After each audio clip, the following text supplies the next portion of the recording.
So we're making progress through our paddle project, and here's kind of the base model that we're imitating to some extent. And we're at the point now where we've got the centerpiece and the blade pieces joined, and we've got the second and third piece added to the shaft.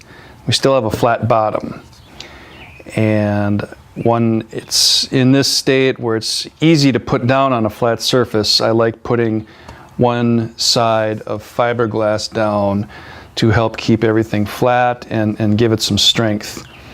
I get nervous working the wood anywhere too much with the relatively fragile blades unprotected with the epoxy and fiberglass.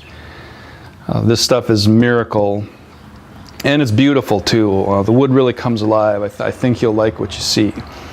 But the challenge with fiberglass is getting a tight fit around the nose of this second shaft strip. So let's look at an easy way to go about doing that, getting a tight fit.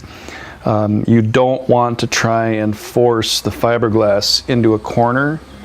It's not going to bend. You're not going to be able to get it to stay. Don't do it.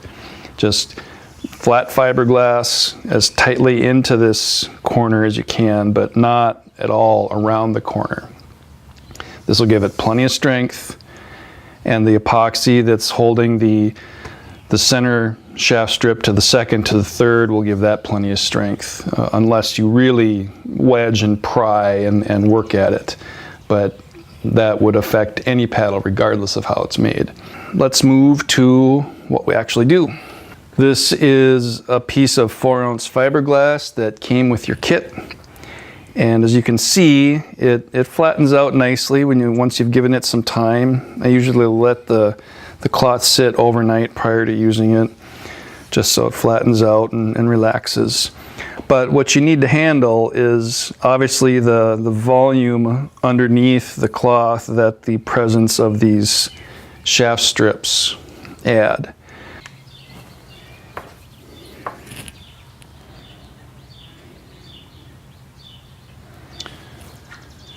The first thing I do before I put the tape down, I take my profile, and hopefully this would be, let's say you've done the second and third piece to the center shaft, but you have not done the fourth and fifth pieces that are going to be on the underside.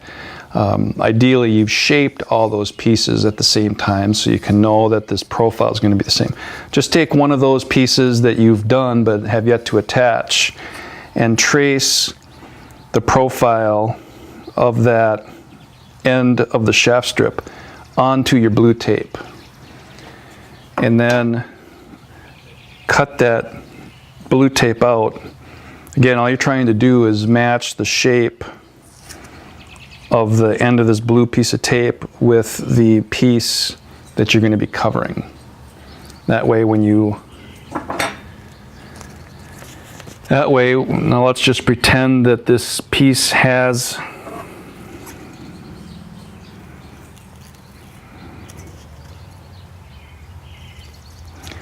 let's not pretend. That's the approximate shape of this underlying shaft strip. So I'm going to put that down, and I'm going to try and keep it centered as best I can. Okay, so now I know where to stop the cut, and I know how wide it is, and I've got some nice straight lines to follow with the scissors.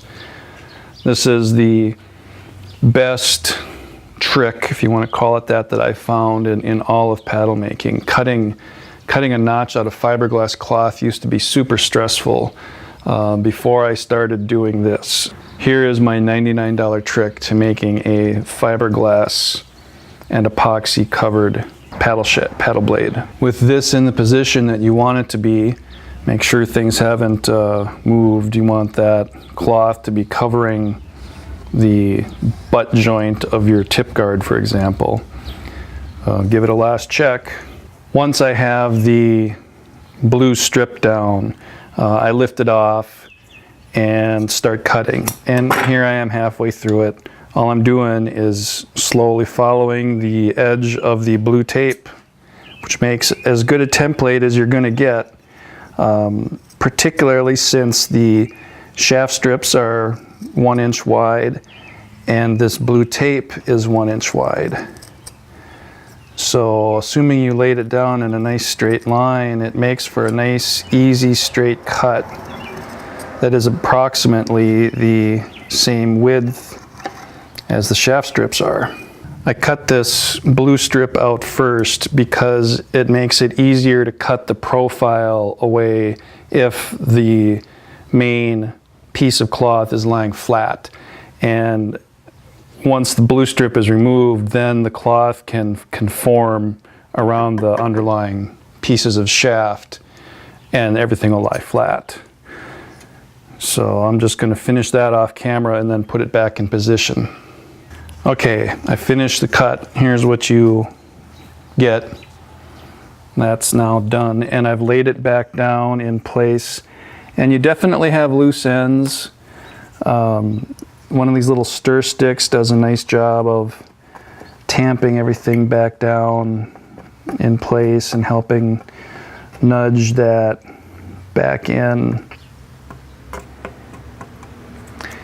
And you know, this really doesn't have to be perfect. The cloth as a whole is going to be what lends strength. So if you're, you know, an 1/8 inch wide in your cut, or there's a little bit of a weave in your cut, it's okay. It's still going to work. Here you can see I went a little long with the base, so that's going to be a little bit of exposure there. This plain weave cloth, you can kind of, it skews and stretches pretty easily, so you got to kind of watch that or use it to your advantage. Once everything is roughly in place, then I start trimming, and that's, you know, just a careful process like you saw me do earlier of getting some of the stuff. The more you work it, the more of these loose ends you start to get, so just go through, trim it once, do the best you can one time, and then go to the epoxy. So I'm going to trim this off camera, and we're going to go right into the epoxy before things start fraying any further. Alrighty, I do find cutting fiberglass to be fairly frustrating, so do the best you can. It doesn't have to be perfect. There will be other opportunities to trim, but what you want is just to get it done and get it good enough. And it seems like the more you trim, the more you start having to deal with these loose edges, and it gets frustrating. The chip brush, when this is wet with epoxy and you're moving the epoxy around with a chip brush, that affords a great opportunity to get the fiberglass up close and tight and move it around before the epoxy starts to set. So don't worry too much about getting this perfect while it's dry, because it's very frustrating. Next up is the epoxy though. So this is an MAS epoxy, and it needs a 2-to-1 ratio. So it needs 2 parts of resin to 1 part of hardener. So what I like to do with the mixing cups that come in the kit, I take that first one, there I think you can kind of see and I go into the kitchen and I pour 2 tablespoons of water, and I make a mark at the top of that at that water level. That's how much resin I'm going to pour in. And then I pour in a 3rd tablespoon and I make a 2nd mark, and that's how much hardener I'm going to pour in. And then I put a 2nd cup in on top of that, and this is what actually receives the 2 ingredients, and that preserves my measuring cup so I can reuse it for the rest of the project. So make sure you measure and mark on this 1 cup and then put an inner cup inside it so you can reuse these cups. I still have my paddle in a vise just because that's how my workspace is set up. And since the top of the blade is flat and level, I'm going to use that, and here I am putting in 2 parts of resin, again in that inner cup, preserving my outer cup with the measuring lines, and 1 part hardener. Move your head around, make sure that you're looking at the true line. Sometimes you see a reflection, sometimes you see an interface between the two ingredients. Make sure you're looking at the real lines. Measuring stir stick is next. Put that off to the side. Now this is real clear, and when you start mixing it, it gets cloudy, and you want to keep on mixing it. I look for it to start getting clear again. And that's when I start to perceive that the resin and the hardener are thoroughly mixed. Okay, it's starting to look good. Got my chip brush ready to go. And while I'm giving it one last mix, I kind of look at it and make sure everything is good and flat. You want to kind of look for squiggly lines underneath in case a loose strand has gotten trapped underneath. I don't think that would make much difference, but if you're somewhat anal retentive like I am, you don't want to see that nice square grid pattern upset by some squiggly line of a single loose strand. Alright, so this has been mixed, I don't know, 45 seconds or a minute. It's clear again, and it's time to pour. Now I pour in a thinnish streak, and I start in the center. And I don't want a great amount out at the edge, so I like using the brush to move stuff out to the edge. And I save a little bit. Haven't poured it all. I save a little bit. If you see the epoxy starting to run in a particular direction, go ahead and then adjust until the epoxy stops running, because you want this to be a nice level surface. And I sit here until I can start to see the wood through the cloth. That means the epoxy is starting to saturate the cloth and penetrate the surface of the wood. And the epoxy will go into the wood. I've cut several pieces of wood apart, and you can see that the epoxy, it's for the water, like water for the most part. It does penetrate the surface and go into the wood cells or the wood structure, whatever you want to call it, and dry there and adhere. It's a great bonding agent. So I like starting from the center and working out nice and slow.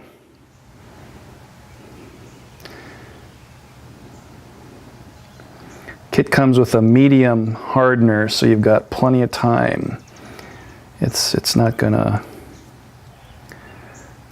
harden in 5 seconds.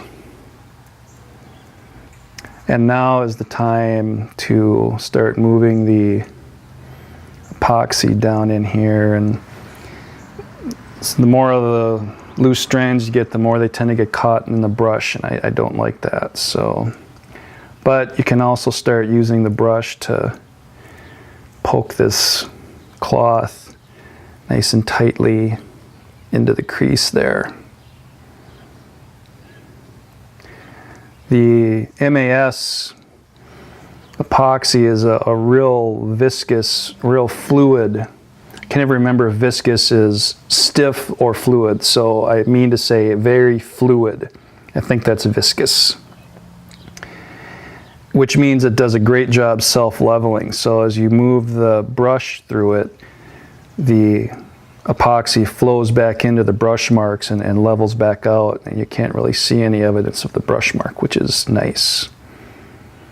Okay, so now I've got some epoxy. The brush loads up. You can feel it starting to get heavier as you continue working on the surface, but that's okay. But just gentle, slow movement gets the epoxy pretty much everywhere. And you can kind of start poking the epoxy and the cloth. You can start nudging that cloth in closer to the crease. Get a nice tight, neat fit in this manner. Or at least it's worked for me.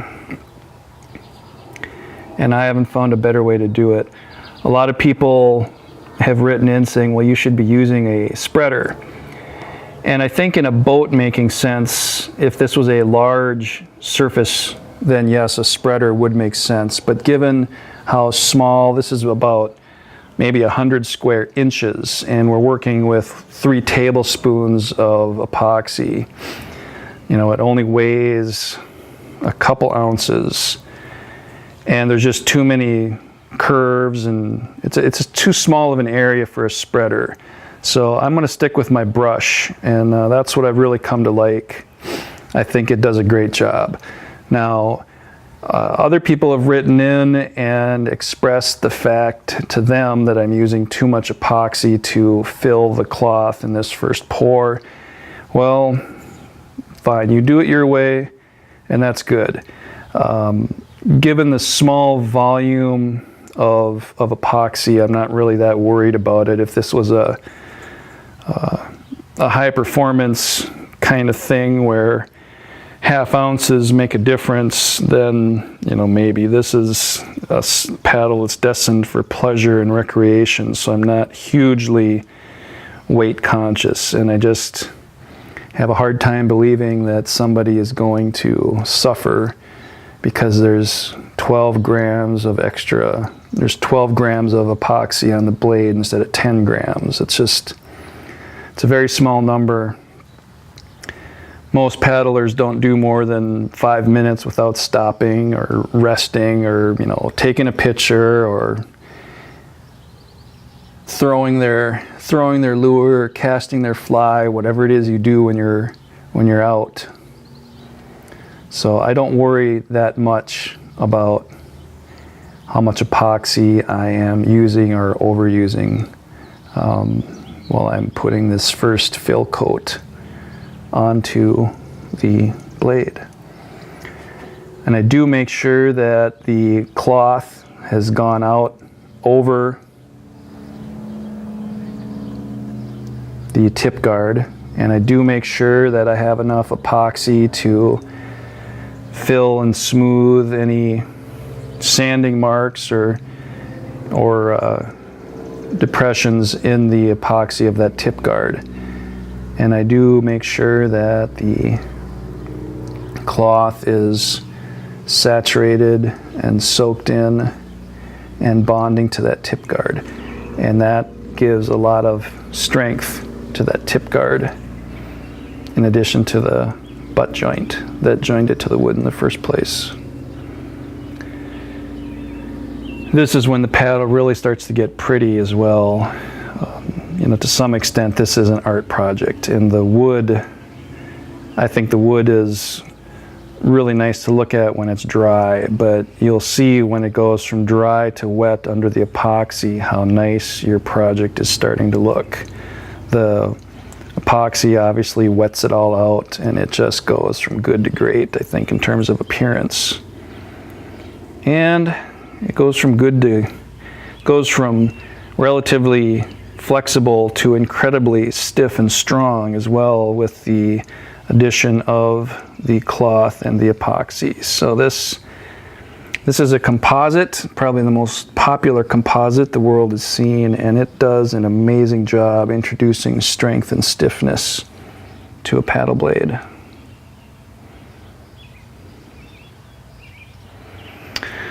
All right, so this is just a fill coat, and you will most likely still see the grid pattern of the cloth through this first pour. Just do the best you can. Try and get as much of the epoxy out of the brush as you can. Go from the blade and work your way out. That kind of minimizes the gook. You can see here I've got some loose, yeah. Stuff happens. That's part of DIY projects. A lot of these loose fiberglass things you can brush to the edge and then pick off, or just leave them on where they are. A lot of times trying to remove them is more disruptive than just sanding them out. One of the last things I do is make sure that my brushwork out here at the edge hasn't pulled the cloth away from my interior corner. I like the cloth nudged up as tight as I can get it into this corner. Right now it's a very pleasant, oh, there's a bubble. Got to keep an eye out for bubbles. A lot of times they appear late in the stage as the epoxy starts to displace some of the wood, some of the air trapped in the wood or trapped in the joint between the blade and the center shaft.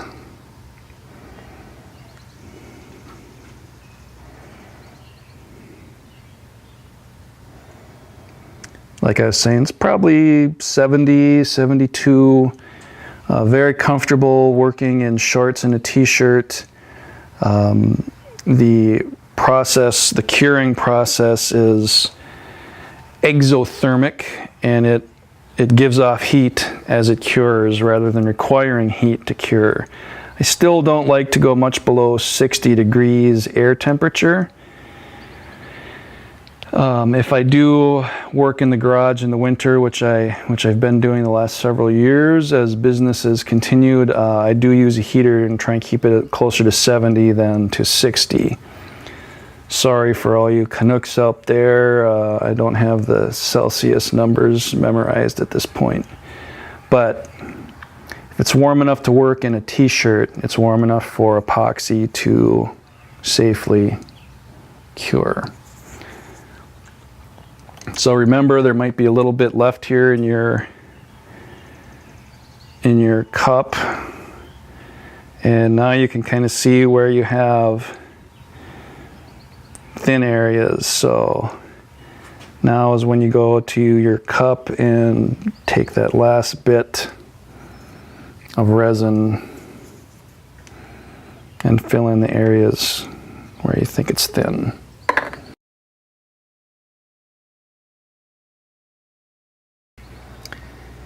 It's entirely possible that some of this will drip over the edge. I like that to the extent that you need to coat the sides of the blade anyway. I do not like it though when it drips onto my work surface. So if you're doing this on a kitchen table or a countertop, which I've done before, just make sure you have wax paper underlying your epoxy work so that the wax paper catches the drips of epoxy.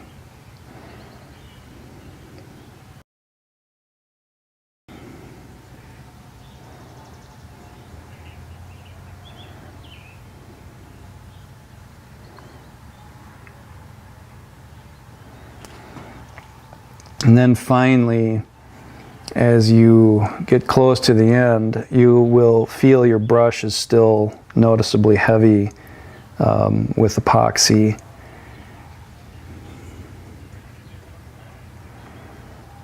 As brushes are designed to do, it has wicked it up and soaked it up, and that's okay. I generally try and coat as much of the lower portion of the shaft as I can with epoxy from the loaded brush. Wood is actually a tough surface for varnish to adhere to. Varnish is much happier adhering to epoxy. It's more of a stable surface that doesn't expand and contract like wood will. Whether it's covered with varnish or not, to some extent, wood is always going to expand and contract with water and heat.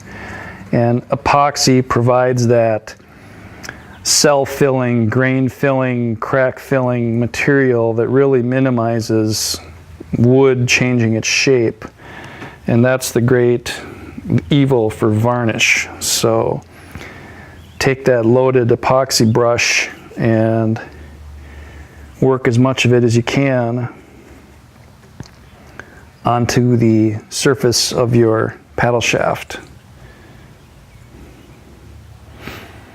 And there will be a second pour on this, and then there's the other side as well, so there'll be plenty of opportunity to really get your paddle shaft nicely epoxied. Again, this is a fill coat, and now the trick becomes monitoring.